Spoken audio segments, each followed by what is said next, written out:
You will hear a number of different recordings, and you will have to answer questions on what you hear.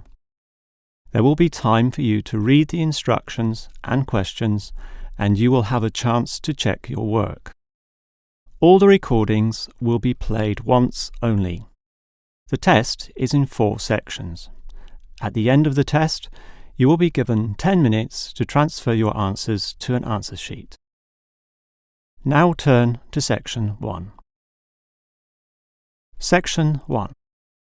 You will hear 2 students, Peter and Mary, discussing their new eating plan. First, you have some time to look at questions 1 to 5. You will see that there is an example that has been done for you. On this occasion only, the conversation relating to this will be played first.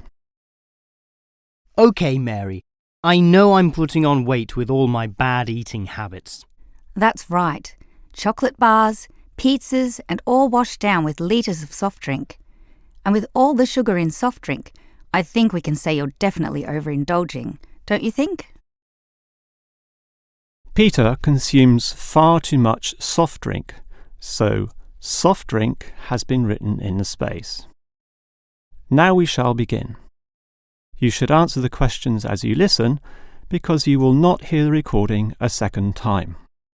Now listen carefully and answer questions 1 to 5. OK, Mary. I know I'm putting on weight with all my bad eating habits. That's right. Chocolate bars, pizzas, and all washed down with litres of soft drink. And with all the sugar in soft drink, I think we can say you're definitely overindulging, don't you think? I know. I intend to definitely stop drinking that from now on. And that's part of the sensible eating plan that we have agreed we need to formulate. One that we can both follow. That's right. Sensible and practical. Allowing us to indulge in some sweet foods on occasions. On rare occasions. And we're going to cut out all the pizzas and hamburgers.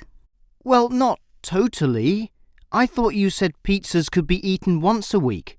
You know how I like pizzas. No, I said once every 2 months. Once a week was ice cream, not pizza.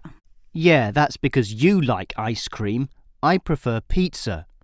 Peter, if you want to lose weight, you need to be disciplined in both what you eat and what you do, which brings us to the issue of exercise. That's right. So, jogging twice a week and hiking on Saturdays, right? No, hiking is Sundays, allowing Saturdays for the light walking exercise. I've investigated and discovered there are a lot of walking trails around this suburb, with many beautiful places if you just look around. So what's happening this Saturday? A walk around the city? That's later in the month. This Saturday we'll visit Pine Park. Hill Park is nicer, with great views too. Yes, but we have to travel too far to reach Hill Park, so I ruled that out, and I love the smell of pines. And what about the weekday meals? Salads every night, I suppose. No, it's important to vary the meals so that the food remains interesting and fun. The only common factor is the fruit juice, but otherwise we'll have a variety of healthy fare, from salads to fish to lean meat. I'd rather have meat every night, but you're the boss. If you want to lose weight, you'll have to accept this program, okay? Okay. Before you hear the rest of the conversation, you have some time to look at questions 6 to 10.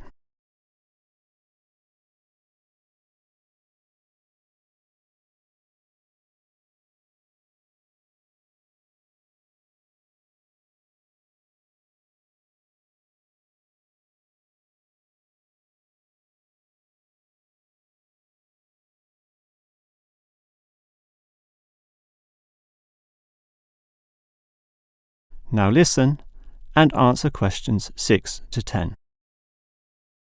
Now, Mary, you said we could have a little treat in our diet plan 3 times a week, specifically Tuesdays, Thursdays and Sundays. Yes, a very small treat, but something to reward us for all the discipline shown. Such rewards will motivate us to continue the diet. So on Tuesdays, what can I choose? You have a choice between a small serving of chocolate, ice cream or biscuits. OK, well, I'll go for the biscuits. I love those crunchy little things with my cup of tea. So do you, right? I do indeed, so I'll have them too, saving the ice cream for later. But I know how much you like ice cream, so why don't you save it for the end of the week? That will give you the motivation to keep going, and you can have chocolate midweek. That's a good idea, but I think the most important thing is for you and I to eat different things on those other 2 days. Well, if you think that way, I'll eat the ice cream on Thursdays, not the chocolate, OK? Well, if you're having that, then I can't have ice cream. In order to be different, I'll have the chocolate. So we can compare our different snacks and maybe even share a little with each other. Exactly. And the variety and fun involved will take our minds of wanting more. Eating for fun. A good idea. And then you can have the chocolate on Sunday, right? But I like biscuits. Actually, I want biscuits again to have with my cup of tea. But you have the biscuits on Monday, remember? And we can't repeat. Oh, come on. This isn't fixed in concrete. I can have them again instead of chocolate. You might like variety, but I don't. I'm a creature of habit. Well, the whole point of this was to taste different snacks. But if you want the same thing, OK. I, for one, am sticking to the original plan, with ice cream to finish the week and not another dose of chocolate. That is the end of section 1. You now have half a minute to check your answers.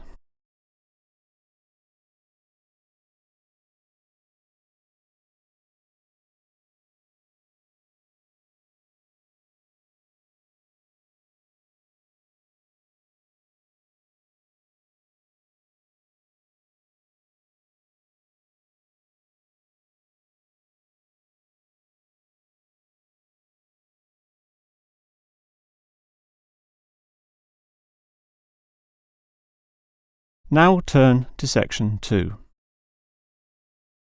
Section 2. You will hear the manager of a fitness centre giving information about the centre to some new customers. First, you have some time to look at questions 11 to 15.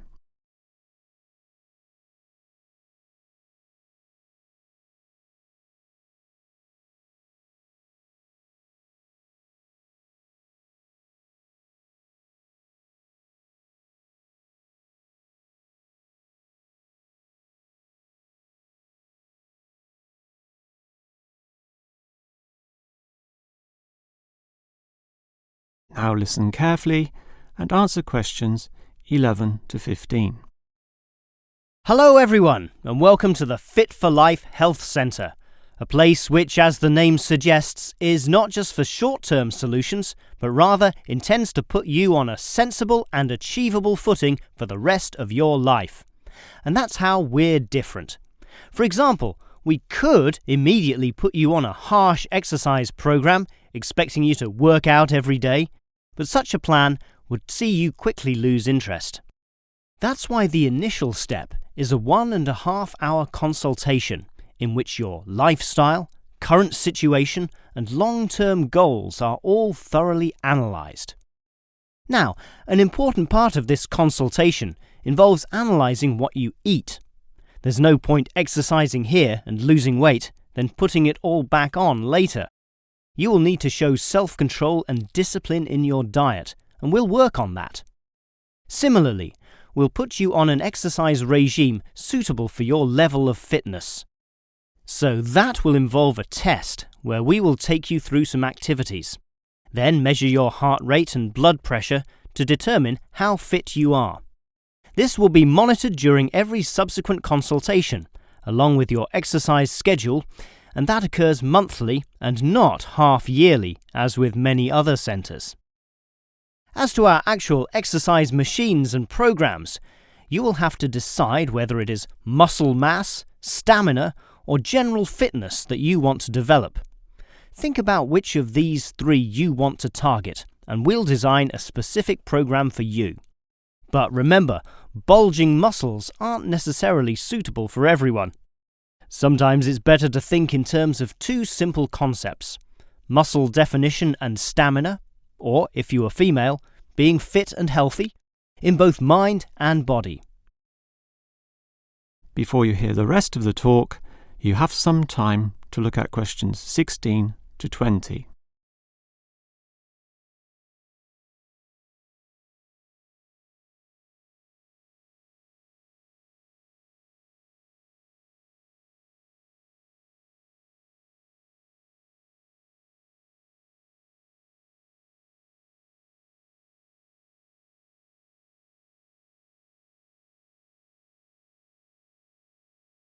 Now listen and answer questions 16 to 20.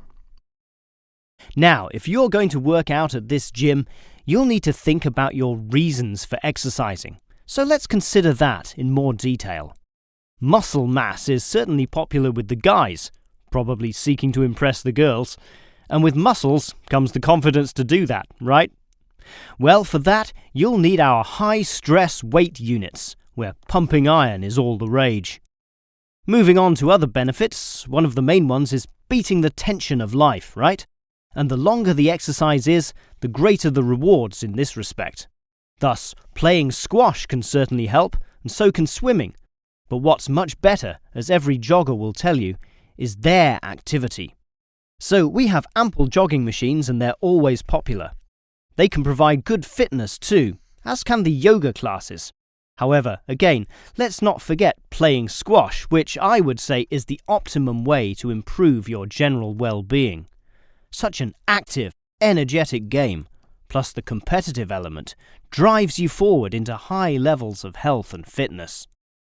These, of course, are the ultimate purposes of being here, but remember, the centre is full of like-minded people, all of whom are interesting to meet and valuable sources of information. The yoga classes have a pre- and post-meeting session, so you'll certainly meet others there, although they'll all be yoga enthusiasts, which limits the range somewhat. But whether doing yoga, swimming or exercising, everyone showers, right? So those facilities are where you'll hear all sorts of interesting conversations and really get to know people. Not like the front desk area, which is mostly empty as patrons go immediately inside to do their exercise. Of course, the front desk can answer all your questions and has information brochures and such like, but for knowing more about a greater variety of subjects and community concerns, look at the notice board in the yoga studio, where there's a huge array of papers, leaflets and articles, all for you to read and consider. That is the end of section 2. You now have half a minute to check your answers.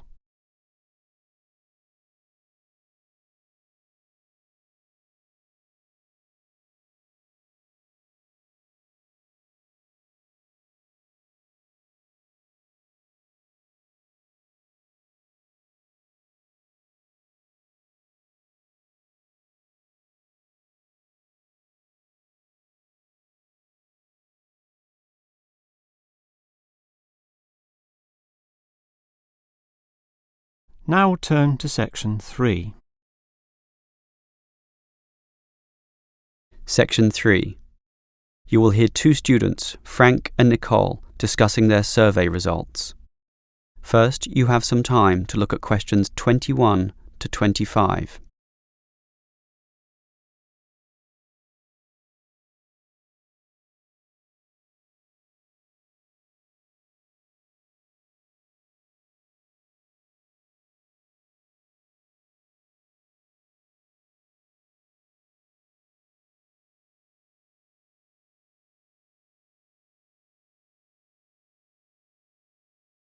Now listen carefully and answer questions 21 to 25.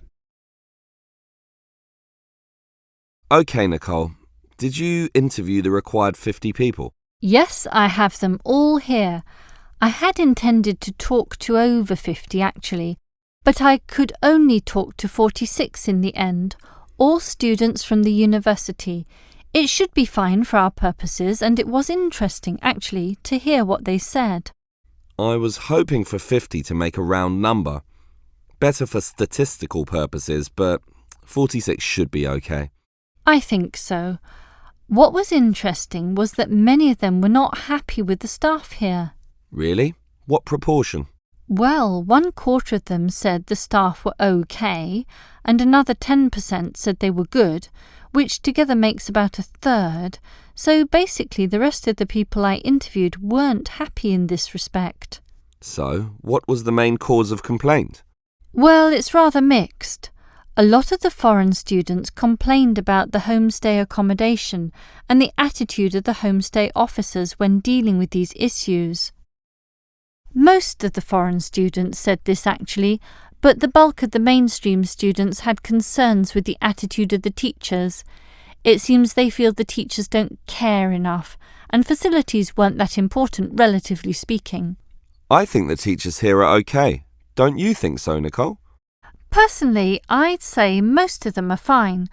But obviously there are a few I'd say need to improve in their commitment to helping students. Oh, not many though. Only about 10% maybe. More, I'd say, at least 1/3. Wow, Nicole, that's a bit harsh. That many? I'd say 90% of the teachers here are fine. I think I definitely disagree there. Well, whatever the case, the university seems to have some problems. Who should we inform about these findings? The course convener. He runs our programme. Yeah, just a small program. These problems are serious and university-wide. I think we should talk to the assistant dean at least. Come on, we're just a couple of students. We can't go that high. It's like some cleaners wanting to talk to the CEO. We've got to follow the chain of command and start at the bottom. Okay, the course convener it is. Before you hear the rest of the conversation, you have some time to look at questions 26 to 30.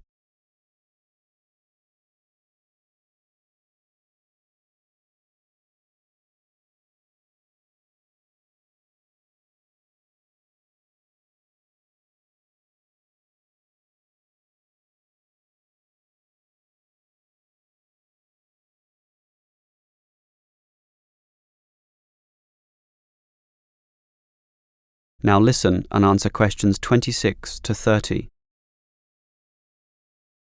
So, Nicole, can you explain the technique you used for interviewing people? Every time I try interviewing, I seem to encounter problems, and yet you manage to interview so many people so quickly. What's the secret? It's really quite simple. Let me explain it all. The first step, and this is probably the most important point, is to select the position or the location where you're going to do the interviewing. It's got to be a good one. For me, it was the university cafeteria at lunchtime, where people would be relaxed, have time, be sitting down, and be more willing to speak. Ah, clever. But that leads to the next point. Everyone's in a hurry these days, so you've got to immediately confirm that they can in fact spare some moments to answer your questions. There's no point starting and then having them rush off in the middle of the interview. It just ruins everything. Yeah, that's happened to me a few times actually. And then it's equally important to carefully outline why you want to talk to them in the first place. Some people might think you're a salesman or a busybody or some nutcase from a religious cult. They have to know the purpose and trust you. Now, part of that trust involves guaranteeing that the information will be kept in total confidence. And for that reason, I show how we don't take down names or any personal data. After that, you're ready to begin, but sometimes they're not won over or not ready to give you the time, in which case you remind them about how their information can actually improve life for all students, and that they are actually serving the purposes of everyone by cooperating. Right. Make it seem like a noble cause. It is in a way, but the last step is not so noble at all. I just offer them a payback, usually a scratchy lottery ticket, if they promise to answer all the questions. Everyone dreams of scratching one of those tickets and winning $1 million, so that makes them do everything you want. Aha, very clever. That is the end of section 3. You now have half a minute to check your answers.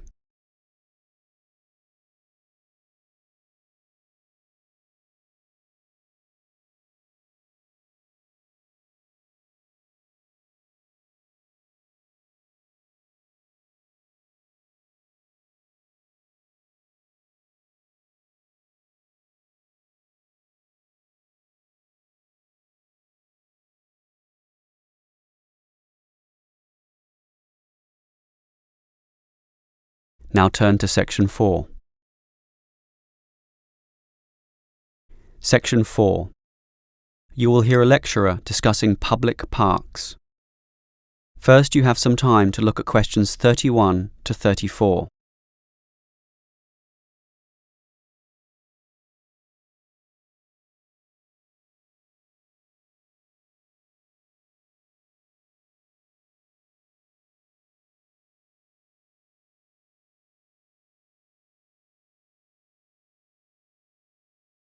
Now listen carefully and answer questions 31 to 34. Most of us are familiar with a local park. We spend time there, play there, and have some of our best memories in these places. But what is a park? Basically, it can be defined as a natural, or at least semi-natural, piece of land, planted with a variety of trees, bushes and flowers, protected and reserved for the enjoyment of all citizens. There are usually regulations about the sorts of behaviour that can take place within, and sometimes there are facilities such as children's playgrounds or fields for ball games and other sorts of activities. For this reason, if there is grass, it is kept short, and this also discourages the breeding of insect pests. A well-maintained park actually needs a lot of people to look after it, and more so if the park showcases special plants, flowers or trees, in which case it is called a botanic garden. In complete contrast, if the park is big and remote enough, it is sometimes designated as a wilderness park, to be left completely alone and untouched, protected from all development in order to allow wild species, both plant and animal, to live undisturbed. But it is the urban park, the sort of park that most people are familiar with, that I want to talk about now. These preserve natural landscapes for the pleasure of the urban population, most commonly just for passive recreation. In other words, allowing people just to observe the trees and lie in the grass, and such passive recreation is certainly needed. Before you hear the rest of the lecture, you have some time to look at questions 35 to 40.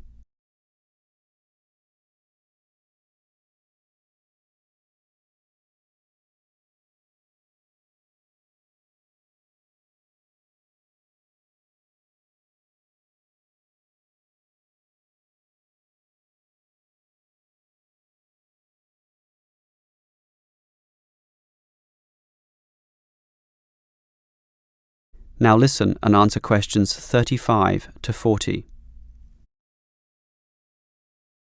Continuing on the subject of parks, it might surprise you to know that once there were none.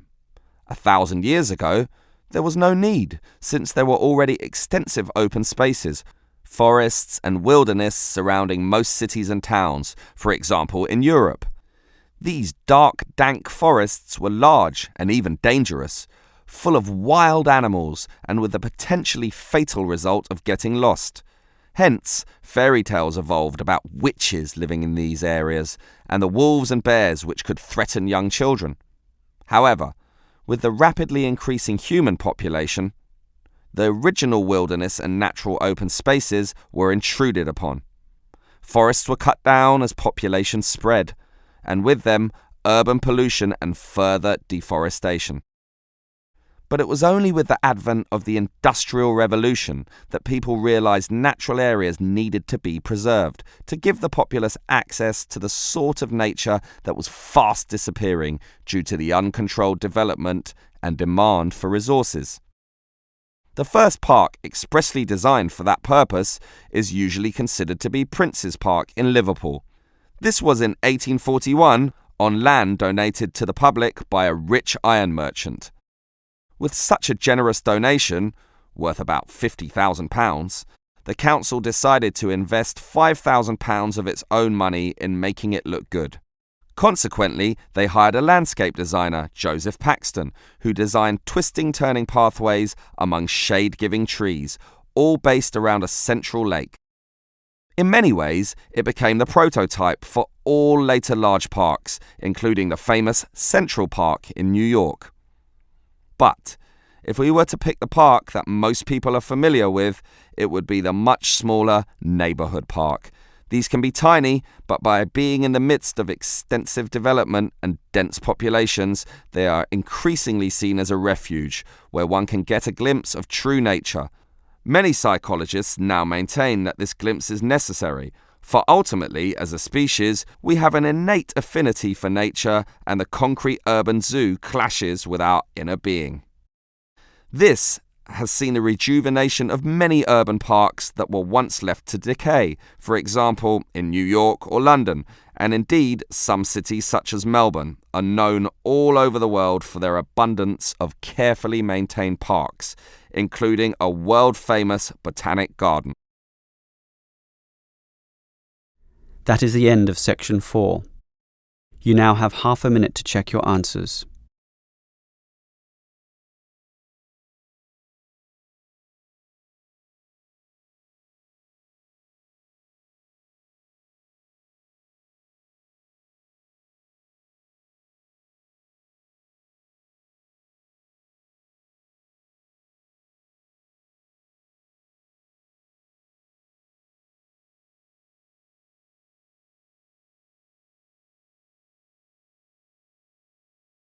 That is the end of the listening test.